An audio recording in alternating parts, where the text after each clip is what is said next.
គ្រាន់តែខ្ញុំប៉ះក្បាលរ៉ូប៊ីណេទឹកពេលកំពុងងូតទឹក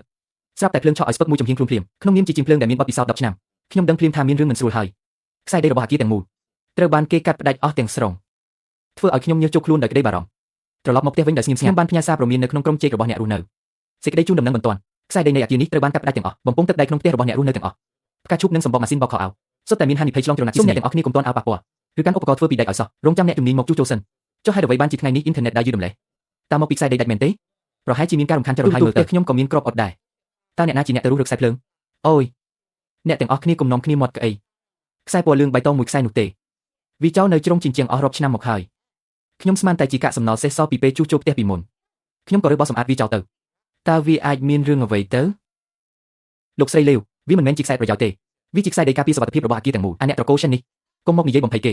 េវាក៏គ្រាន់តែជាខ្សែចាស់ដែលគ្មានប្រយោជន៍ប៉ុណ្ណោះទោះបីជាខ្ញុំជាអ្នកធ្វើមែនចុះយ៉ាងម៉េចទៅខ្ញុំសម្អាតអនាម័យតើខ្ញុំខុសត្រង់ណ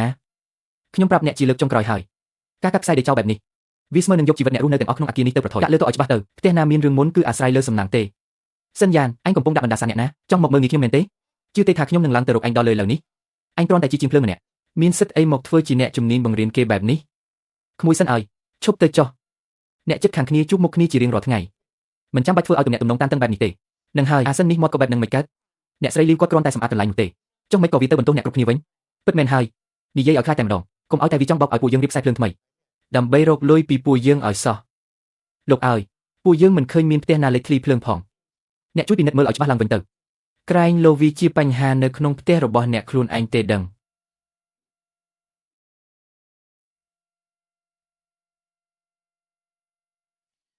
ឥឡូវនេះបំពង់ទឹកមានផ្ទុកចរន្តអគ្គិសនីបើសិនជាផ្ទះណាមានកម្ដៅទឹកដែលកំពុងលេចធ្លីដោយគ្មានខ្សែដេរការពារនោះចរន្ត210វ៉ុលនឹងហូរតាមទឹកឆក់មនុស្សស្លាប់ភ្លាម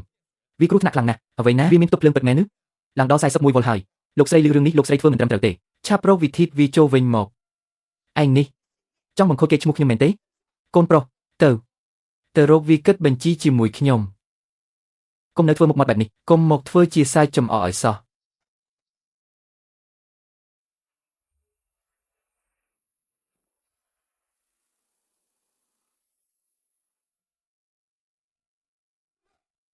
អញមានសិទ្ធិអ្វីទៅបង្ហោះសារបំភ័យអ្នកចិត្តខាងក្នុងក្រុមតើអញចង់ធ្វើឲ្យឈ្មោះខ្ញុំខូចមែនទេចង់ឲ្យគេគ្រប់គ្នាជេររវាខ្ញុំមែនទេខ្ញុំរស់នៅអគារនេះអស់20ឆ្នាំមកហើយអញទើបតែមករស់នៅបាន2ឆ្នាំសោះរឿងខ្ញុំសម្អាតច្រកកបៀងក៏អញចង់មករវល់ដែរឬសងលុយមក$2000ខ្វះ1រៀលក៏មិនបានដែរហេតុអ្វីខ្ញុំត្រូវសងលុយអ្នកតើពាក្យណាដែលខ្ញុំនិយាយខុសខ្សែនោះវាស្ថិតនៅកន្លែងសាធារណៈអ្នកគិតថាវាជាសម្រាមទើបអ្នកកាត់វាចោលអ្នកបង្ហោះសារបំភ័យគេខ្លាំងពេកឥឡូវអ្នកចិត្តខាងគ្រប់គ្នាយល់ថាខ្ញុំចង់ធ្វើបាបគេខ្ញុំអស់មុខមាត់អស់ហើយទាវលុយ$2000នេះគឺនៅតិចផងការកាត់ផ្តាច់ខ្សែភ្លើងដោយចិត្តណាវាជាបទល្មើសបំផ្លាញហេដ្ឋារចនាសម្ព័ន្ធអគ្គិសនីខ្ញុំបានថតទុកអស់ហើយរាល់សកម្មភាពនិងសម្ដីរបស់អ្នកចង់ឲ្យខ្ញុំទូរស័ព្ទហៅប៉ូលីសឥឡូវនេះទេទុកឲ្យពួកគេជាអ្នកវិនិច្ឆ័យទៅឯងថាអ្វីណានិយាយម្ដងទៀតមើល20នាទីអាសត្វឆ្កែខ្ញុំអាចនឹងមិនខ្វល់ពី2អ្នកម្ដាយកូនជេងហៅក៏បានប៉ុន្តែនៅក្នុងអគារនេះនៅមានអ្នករស់នៅរាប់សិបគ្រួសារតែជាមនុស្សស្លូតត្រង់ខ្សែដេរត្រូវបានផ្តាច់ហើយវាអាចបង្កគ្រោះថ្នាក់បានគ្រប់ពេលក្នុងនៅពេលដែលនិយាយក្នុងក្រុមមិនស្ដាប់គ្នាអញ្ចឹងខ្ញុំនឹងដើរគូទ្វារប្រាប់គ្រប់ផ្ទះនេះគឺជាអ្វីដែលខ្ញុំអាចធ្វើបានក្នុងនាមជាជាងភ្លើងនិងជាអ្នកចិត្តខាងម្នាក់នេះគឺជាកិច្ចការចុងក្រោយដែលខ្ញុំអាចធ្វើបាននៃសេនឆេនអើយ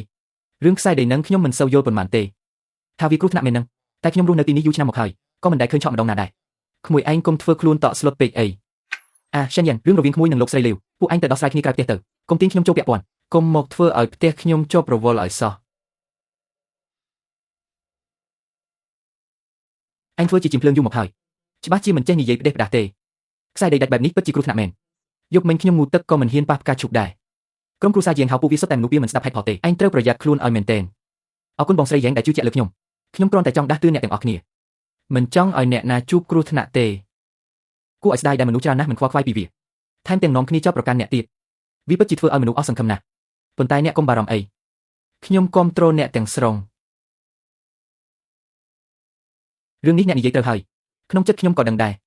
ប៉ុន្តែសម្រាប់យ៉ែងហៅម្នាក់នោះគាត់ធ្លាប់រស់នៅក្នុងសង្គមងឹតពីមុនមកថែមទាំងធ្លាប់ជាប់គុក2ឆ្នាំទើបចេញមកទៀតបើអ្នកទៅប្រឆាំងជាមួយគ្រួសារគេអ្នកនឹងក្លាយជាអ្នកខាតបង់ជាក់ជាមិនខានមិនចាំបាច់ទេលើកនេះមិនមែនជារឿងថាអ្នកណាខាតបង់ទេនេះជារឿងធំដែលពាក់ព័ន្ធនឹងអាយុជីវិតរបស់អ្នករស់នៅទាំងអស់ក្នុងអគារនេះអ្នករស់នៅទីនេះយូរជាងគេណាស់អ្នកកុំឲ្យខ្ញុំចេញមុខពាក់ព័ន្ធអីណាប្តីខ្ញុំសុខភាពគាត់មិនសូវល្អទេគាត់ទ្រាំនឹងការភ័យខ្លាចបែបនេះមិនបានទេចុះបើបែបនេះវិញយ៉ាងម៉េចដែរអ្នកទៅរកខាងគ្រប់គ្រងអគារទៅឲ្យខាងគ្រប់គ្រងអគារចេញមុខដោះស្រាយរឿងនឹងជាកាតព្វកិច្ចរបស់គេរ៉ាបូនិយាយត្រូវហើយរឿងនេះខាងគ្រប់គ្រងអគារត្រូវតែដោះស្រាយរឿងធំដល់ថ្នាក់នេះពួកគេមិននៅស្ងៀមមើលមិនដឹងមិនឃើញទេជេងហៅក្នុងពេលដែលពួកអ្នកចង់បង្ខំខ្ញុំខ្លាំងម្ល៉េះអញ្ចឹងក៏កុំបន្ទោសខ្ញុំដែលគ្មានមេត្តាឲ្យសោះ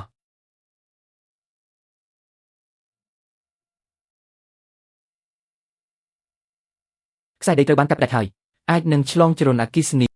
ខាងអ្នកត្រូវតែដោះស្រាយរឿងនេះជាបន្ទាន់លោកសិនរឿងខ្សែដីនឹងយើងក៏គ្រាន់តែដឹងខ្លះដែរចាំយើងចេញសេចក្តីជូនដំណឹងដល់អ្នកទាំងអគាររំលឹកឲ្យអ្នកទាំងអស់គ្នាប្រយ័ត្នការប្រើប្រាស់ភ្លើងកុំឲ្យប៉ះពាល់ឧបករណ៍អគ្គិសនីផ្ដេសផ្ដាសលោកមើលទៅធ្វើបែបនេះបានទេចេញសេចក្តីជូនដំណឹងទៅបានការអីវាដោះស្រាយបញ្ហាអត់បានទេខ្សែដីត្រូវតែឡើងវិញត្រូវអូសពីបន្ទប់ភ្លើងចូលទៅដល់ផ្ទះអ្នករស់នៅគ្រប់បន្ទប់គ្រាន់តែថ្លៃសម្ភារៈនិងថ្លៃកម្លាំងពលកម្មត្រូវចំណាយយ៉ាងហោចណាស់ជាង$10,000ដែរការចំណាយនេះត្រូវឆ្លងកាត់នីតិវិធីនៃមូលនិធិជួសជុលត្រូវបើកកិច្ចប្រជុំម្ចាស់ផ្ទះដើម្បីបោះឆ្នោតត្រូវមានម្ចាស់ផ្ទះជាង2ភាគ2យល់ព្រមទើបអាចប្រើប្រាស់ប្រាក់នេះបានចុះពេលណាទើបអាចបើកកិច្ចប្រជុំម្ចាស់ផ្ទះបានរឿងហ្នឹងត្រូវរងចាំតាមលំដាប់លំដោយសិនយ៉ាងលឿនក៏ត្រូវរងចាំ2ទៅ3ខែទៀតដែរ2ទៅ3ខែហ្នឹងក្នុងរយៈពេល2ទៅ3ខែនេះបើមានគេឆក់ស្លាប់ដោយសារតែរឿងនេះតើអ្នកណាជាអ្នកទទួលខុសត្រូវលោកសិនកុំនិយាយបំភ្លើសឲ្យគេភ័យខ្លាចអីអាគារនេះសាងសង់ជាង20ឆ្នាំមកហើយកាលពីមានខ្សែដីពីមុនមកក៏មិនឃើញវាមានប្រយោជន៍ស្អីដែរម្យ៉ាងទៀតថ្លៃសេវាអាគារពិបាកនឹងទៀតណាខ្ញុំក៏កំពុងខ្វះខាតដែរបានបើពួកអ្នកមិនខ្វល់អញ្ចឹងខ្ញុំនឹងទៅរកខាងអគ្គិសនីទៅរកចុះតាមចិត្តខាងអគ្គិសនីគេទទួលខុសត្រូវតែខ្សែភ្លើងមុនកុងតទេរាល់បញ្ហាដែលកើតឡើងក្រោយកុងតគឺម្ចាស់ផ្ទះត្រូវទទួលខុសត្រូវខ្លួនឯងវាមិនពាក់ព័ន្ធនឹងពួកគេទេនោះមិនមែនជាជាងភ្លើងសិនទេទៅប្តឹងគេមែនទេប្តឹងឈ្នះគេទេខ្ញុំប្រាប់អ្នកទាំងអស់គ្នាឲ្យហើយណាអាម្នាក់នេះគ្រាន់តែចង់ធ្វើរឿងតូចឲ្យទៅជារឿងធំដើម្បីបំភ័យពួកយើងឲ្យតែបានគេទទួលជួធ្វើឯកជនប៉ុណ្ណោះរឿងបែបនេះខ្ញុំឃើញមកច្រើនណាស់ហើយក្នុងនាមជាអ្នកត្រួតពិនិត្យខ្ញុំបានបំពេញកាតព្វកិច្ចជូនដំណឹងអំពីសុវត្ថិភាពរួចហើយរឿងខ្សែដីត្រូវបានគេបំផ្លាញដោយចេតនានោះខ្ញុំបានរក្សាទុកភស្តុតាងទាំងអស់រួចរាល់ហើយប្រសិនបើថ្ងៃក្រោយមានគ្រោះថ្នាក់អគ្គិសនីដោយសារតែខ្វះប្រព័ន្ធខ្សែដីនេះខ្ញុំសូមបញ្ជាក់ទុកជាមុនថាខ្ញុំមិនទទួលខុសត្រូវលើរឿងសីលធម៌អ្វីទាំងអស់ចប់ត្រឹមនឹងចុះចាំបាច់ត្រូវធ្វើដល់ថ្នាក់នេះទេរស់នៅជិត20ឆ្នាំហើយមិនដែលឃើញមានបញ្ហាអ្វីផងមានអីទៅដែលមានគ្រោះថ្នាក់ខ្លាំងម្ល៉េះធ្វើជាអ្នកមានគុណធម៌ស្អីធ្វើហាក់ដូចជាខ្លួនឯងថ្លៃថ្នូរណាស់អីចឹងសិនយ៉ានខ្ញុំមើលទៅឯងនេះគឺរកតែរឿងឆ្លោះប្រកែកចាំមើលសិនទៅខ្ញុំគាំទ្រជាងសិនគាត់តែងតែជួយពួកយើងដែលជាអ្នកជិតខាងមិនដែលខានវាគឺជាការដែលលីវគូយ៉ានលួចកាប់ផ្តាច់ឧបករណ៍សុវត្ថិភាពសាធារណៈចេះតែបង្កាច់បង្ខូចរឿងមិនពិតដើម្បីគំរាមទាំងអស់គ្នាកុំចាញ់បោកគេឲ្យសោះសិនឯងនឹងឯងបង្ហោះសារអ្វីទៀតក្នុងក្រុមឆាតឯងចង់ឲ្យម៉ាក់ខ្ញុំរកមុខមិនឃើញក្នុងអាគារនេះមែនទេជួយផងមានភ្លើងឆក់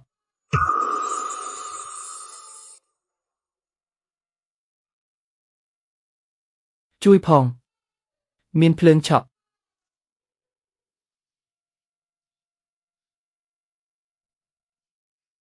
អូយជឿណាស់ឆ្នាំងអគ្គិសនីស្អីនឹងខូចខាតអស់ហើយគ្រាន់តែលាងឆ្នាំងសោះក៏ឆ្លងជ្រុលភ្លើងដែរបងវាងអញអត់មានឆ្លងជ្រុលអគ្គិសនីទេបើអត់ឆ្លងផងចុះមិញអញស្រែកខ្លាំងធ្វើអីឆ្លងស្អីគេមិញខ្ញុំកំពុងលាងឆ្នាំងនឹងឆ្នាំងចាស់នឹងវាទូសេដាច់ភ្លើងកាប់ភ្លើងផ្ទុះឡើងធ្វើឲ្យខ្ញុំភ័យស្ទើរលូប្រលឹងរួចខ្ញុំក៏ជន់លើឡានក្មេងលេងរបស់កូនខ្ញុំដួលកាប់មុខកាប់មាត់អស់ទាំងអស់នេះគឺព្រោះតែឯងបើមិនមែនព្រោះឯងចាំតែនិយាយក្នុងក្រុមថាក្រោយដាច់ខ្សែភ្លើងនឹងមកមនុស្សនោះខ្ញុំអាចនឹងភ័យខ្លាចដល់ថ្នាក់នឹងមែនទេខ្ញុំយល់ថាឯងគ្រាន់តែចង់បំភ័យពួកយើងដើម្បីបោកលុយយើងឲ្យជួលឯងដាក់ខ្សែភ្លើងថ្មីទេបងវាងគាត់បានជួបផ្ទាល់ខ្លួនហើយគឺឯងនឹងហើយដែលចេះតែបង្កើតរឿងចុះលុយ2000ដែលខ្ញុំចាញ់នោះណែណាយកមកសងខ្ញុំឥឡូវនេះមិនអីចឹងទេថ្ងៃនេះខ្ញុំនឹងមិនទុកឲ្យអញស្រួលខ្លួនឡើយមែនហើយអាមនុស្សចិត្តអប្រិយចង់បានកម្រៃជើងសារពីគេយូរទៅប្រកាសជាជួបកម្មពៀមិនខានទេសួស្ដីលោកប៉ូលីសខ្ញុំចង់រៀនគេមកគំរាមកំហែងទារប្រាក់ខ្ញុំអាសយដ្ឋានគឺនៅអគារលេខ7បន្ទប់លេខ503ក្នុងបរិយាកាសកំពុងនៅខាងក្រៅផ្ទះខ្ញុំហើយកំពុងវាយទ្វារខ្ញុំយ៉ាងខ្លាំងសូមជួយបញ្ជូនកម្លាំងមកជាបន្ទាន់ផងបានអាមួយនេះឯងចង់លេងល្បិចបិទទ្វារមិនចេញមកក្រៅមែនទេថ្ងៃនេះអញមិនត្រឹមតែមិនឲ្យហែងចេញមកក្រៅទេអញនឹងធ្វើឲ្យហែងរងគ្រោះដល់ឆ្អឹងទៀតបើហែងពូកែណាស់ក៏នៅសុខក្នុងនោះទៅកុំងើបក្បាលចេញមកឲ្យសោះថាអញនឹងបំបែកទ្វារហែងឲ្យបែកខ្ទេចត្រូវហើយប៉ូលីសមកគំរាមអ្នកណាគេកុំស្មានថាជាប់សោតទ្វារហើយមិនអីឲ្យសោះអាមនុស្សចោលរំសៀតជាងហាវរំលងអាត្រិតទៅហើយអ្នកមកវាយទ្វារគេធ្វើអីសិនយ៉ាងគេឧស្សាហ៍ផ្ញើសារចូលក្នុងក្រុមក្រានរំលឹកអ្នកចិត្តខាងពីសុវត្ថិភាពតើគេខុសត្រង់ណានឹងហើយកូនប្រុសសិនយ៉ាងនេះចិត្តល្អណាស់ថ្ងៃមុនគេទៅជួយពិនិត្យខ្សែភ្លើងឲ្យខ្ញុំជាងហាវអ្នកមើលទៅចង់ធ្វើបាបលោកគ្រូសិនមែនទេពួកអ្នកឯងឈប់ចេះដឹងរឿងគេទៅបើមកច្រើនទៀតកុំថាឡើយទ្វារខ្ញុំវាយពួកឯងចោលទាំងពីរនាក់ឈប់សិនតាអានឹងចោះឈ្មោះអីរំលងអាត្រិតទៅកាន់ដំបងឈើមកវាយទ្វារផ្ទះគេបែបនេះចង់ធ្វើស្អីការយល់ច្រឡំទេនេះគឺជាការយល់ច្រឡំទាំងស្រុងគឺថានេះគ្រាន់តែជារឿងឆ្លោះប្រកែកគ្នារវាងអ្នកចិត្តខាងធម្មតាទេគេធ្វើឲ្យខូចកេរ្តិ៍ឈ្មោះម៉ែខ្ញុំគ្រាន់តែមកសួរនាំឲ្យដឹងស្ខ្មៅប៉ុណ្ណោះលោកមន្ត្រីខ្ញុំគ្រាន់តែដើរកាត់តាមនេះទេខ្ញុំអត់ដឹងអីទាំងអស់លោកមន្ត្រីកុំទៅជឿសម្ដីពួកគេពួកយើងសុទ្ធតែជាសាក្សីមិញនេះអាជាងហៅវាដំបងនេះ ទាមទារបង្ខំឲ្យអ្នកនាងសិនយ៉ានបង់លុយឲ្យវា2000យួនពិតមែនហើយមិញវាយកដំបងមកគំរាមពួកយើងទៀតផងសូមអ្នកទាំងពីរស្ងប់ចិត្តចុះយើងនឹងដោះស្រាយតាមផ្លូវច្បាប់លោកប៉ូលីសនាងខ្ញុំជាអ្នកហៅប៉ូលីសមកបរិសុទ្ធម្នាក់នេះកាន់ដំបងមកដល់ផ្ទះគំរាមកំហែងដល់សុវត្ថិភាពរាងកាយរបស់នាងខ្ញុំថែមទាំងគំរាមកំហែងដើម្បីចម្រិតទារលុយពីនាងខ្ញុំ2000យួនទៀតឈ្មោះជាងហៅមែនទេកាន់អាវុធមកវាយទ្វារផ្ទះគេនៅពេលយប់មានជាប់ពាក់ព័ន្ធនឹងការគំរាមកំហែងនិងចម្រិតទារប្រាក់សូមអញ្ជើញអ្នកទៅជាមួយពួកយើងមួយម៉ាក់ចេញមកឆាប់ឡើងមានគេមកចាប់ខ្ញុំហើយអាស្រីត្រកូលសិននេះវាចង់លេងសើចនឹងយើងលែងកូនប្រុសខ្ញុំភ្លាមអ្នកមានសិទ្ធិអ្វីមកចាប់កូនខ្ញុំលោកយាយពួកយើងកំពុងអនុវត្តច្បាប់បើសិនជាអ្នកនៅតែបន្តមានសកម្មភាពជ្រុលហួសហេតុឬព្យាយាមរារាំងការអនុវត្តច្បាប់ទៀតយើងនឹងចាត់វិធានការតាមផ្លូវច្បាប់ចំពោះអ្នកហើយពួកអ្នកទាំងអស់គ្នាកំពុងតែធ្វើបាបពីអ្នកម៉ែនឹងកូនយើងខ្ញុំមិនព្រមទេជំងឺបេះដូងខ្ញុំឡើងហើយមើលផងអ្នកទាំងអស់គ្នាម៉ែខ្ញុំអាយុជិត60ឆ្នាំហើយត្រូវពួកឯងធ្វើបាបរហូតដល់ឈឺបែបនេះសិនយ៉ាននាងពិតជាគ្មានចិត្តមេត្តាពិតមែននាងចង់សម្លាប់ម៉ែខ្ញុំមែនទេឈប់សិនកុំមកសម្ដែងរឿងនៅទីនេះក្រុមគ្រូពេទ្យនឹងឡានសង្គ្រោះបន្ទាន់ពួកយើងនឹងតាក់ទងមកឲ្យឥឡូវនេះអ្នកទាំងអស់គ្នាទាំងភីគីគ្រួសារនិងជនរងគ្រោះទៅធ្វើកំណត់ហេតុជាមួយពួកយើងទាំងអស់គ្នាទៅលោកមន្ត្រីឲ្យជីវិតនេះរស់នៅលេងកាត់ហើយមានគេចង់ធ្វើបាបពីអ្នកម៉ែកូនយើងលោកមន្ត្រីឲ្យលោកត្រូវតែរកយុត្តិធម៌ឲ្យម៉ែខ្ញុំគឺម្នាក់ត្រកូលសិននេះឯងគាត់បង្ហោះពាក្យចាមអារ៉ាមជារៀងរាល់ថ្ងៃក្នុងក្រុមម្ចាស់ផ្ទះថាម៉ែខ្ញុំធ្វើអ្វីមិនត្រឹមត្រូវម៉ែខ្ញុំមានជំងឺបេះដូងគាត់ខឹងខ្លាំងរហូតដល់សន្លប់ស្ទោកស្ដឹងស្ទើរតែដាច់ខ្យល់ស្លាប់ក្រោកឡើងទាំងអស់គ្នាក្រោកឡើងទីនេះមិនមែនជាកន្លែងសម្រាប់អ្នកមកធ្វើរឿងអាស្រូវបែបនេះទេបើមានរឿងអ្វីចូលអង្គុយចុះនិយាយគ្នារៀបរាប់រឿងរ៉ាវឲ្យច្បាស់លាស់ចេះស្ងប់ស្ងាត់ខ្លះទៅកុំមកបង្កសំឡេងរំខាននៅទីនេះលោកប៉ូលីសនាងមិនត្រឹមតែបំផ្លាញការពិតទេកាលពីបន្តិចមុននៅតាមផ្លូវដើរនាងថែមទាំងចង់ប្រហារហិង្សាលើពួកយើងទៀតនាងបានរាយការណ៍មិនពិតទៅប៉ូលីសសូមលោកចាប់ខ្លួននាងទៅកញ្ញាសេនយ៉ូយោងតាមកំណត់ត្រានិងស្ថានភាពនៅកន្លែងកើតហេតុអ្នកគឺជាអ្នកដែលរាយការណ៍រឿងនេះឥឡូវនេះពីគីមខាងទៀតបានដាក់ពាក្យបណ្ដឹងប្រឆាំងនឹងអ្នកសូមសហការជាមួយពួកយើងហើយជួយរៀបរាប់ដំណើររឿងនៅយប់នេះតាមការពិតផងបានខ្ញុំមានវីដេអូថតទុកពេញលេញពីកន្លែងកើតហេតុខ្ញុំបានចាប់ផ្ដើមថតតាំងពីគាត់មកដល់ម្លេះ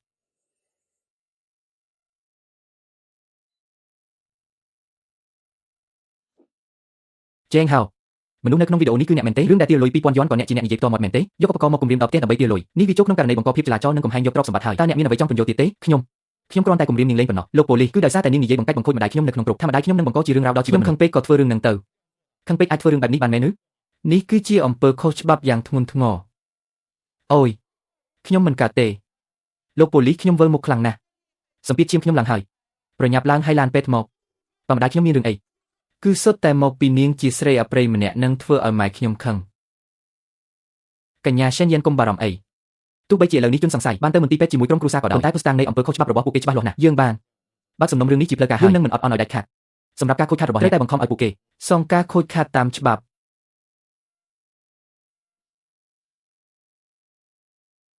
កញ្ញាសិនយ៉ានកុំបារម្ភអីទោះបីជាឥឡូវនេះជនសង្ស័យកំពុងជូនសមាជិកគ្រួសារទៅមន្ទីរពេទ្យក៏ដោយភស្តុតាងនៃអំពើខុសច្បាប់របស់ពួកគេគឺច្បាស់លាស់ណាស់យើងបានចុះបញ្ជីសំណុំរឿងនេះជាផ្លូវការហើយលើកលែងឲ្យដាច់ខាតការខូចខាតរបស់អ្នកនឹងត្រូវតែឲ្យពួកគេសងតាមផ្លូវច្បាប់ឲ្យបានអរគុណលោកប៉ូលីសសូមទោសដែលរំខានដល់ពេលវេលាលោកយោងតាមបទពិសោធន៍របស់យើងមនុស្សដូចជាជាងហៅនេះមានចរិតឆេវឆាវហើយពេលនេះគេកំពុងតែខឹងសម្បាប់ផងម្យ៉ាងទៀតម្ដាយរបស់គេក៏ជាមនុស្សគ្មានហេតុផលដែរពួកគេប្រហែលជាគិតថាពួកគេចាញ់ប្រៀបអ្នកមិនបិទលទ្ធភាពទេថាពួកគេនឹងប្រើវិធីសាស្ត្រអ្វីមួយដើម្បីតាមសងសឹកអ្នកតើលោកចង់មានន័យថាអ្នកជាមនុស្សវ័យក្មេងរស់នៅម្នាក់ឯងក្នុងអំឡុងពេលនេះអ្នកត្រូវតែបង្កើនការប្រុងប្រយ័ត្នត្រូវប្រយ័ត្នពេលចេញចូលចាក់សោទ្វារបង្អួចផ្ទះឲ្យបានល្អបើឃើញពួកគេមានសកម្មភាពមិនប្រក្រតីអ្វីឬពួកគេមកបង្កហេតុទៀតកុំតាំងជាមួយពួកគេឲ្យសោះត្រូវទូរស័ព្ទមកយើងភ្លាមយល់ទេនាងខ្ញុំយល់ហើយនាងខ្ញុំនឹងធ្វើតាមមិនស្រួលទេក្លិននេ